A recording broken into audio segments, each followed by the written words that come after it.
This special report offers the governments fundamental facts which are important for their design of energy policy and climate policy. That's quite important.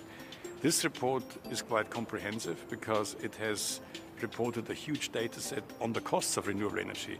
This might sound a little bit boring, but it's absolutely fundamental and important. And meanwhile, renewables are in the public, everybody's darling. Nevertheless, there is no reliable database available at a global scale to report the costs of renewables.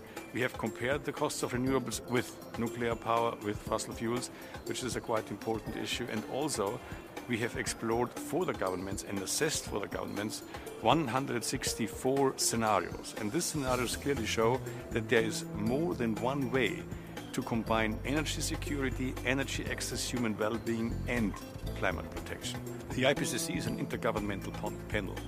And as an intergovernmental panel, scientists interact with governments.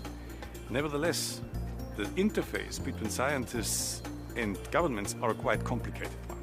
Because admittedly, the governments would like to see a summary for policymaker, which they can use for their own purpose. On the other side, scientists would like to provide the insights they feel are important for the governments. So bringing them together and to start a discussion about this issue is on the one hand a quite difficult task, but nevertheless a very worthwhile task.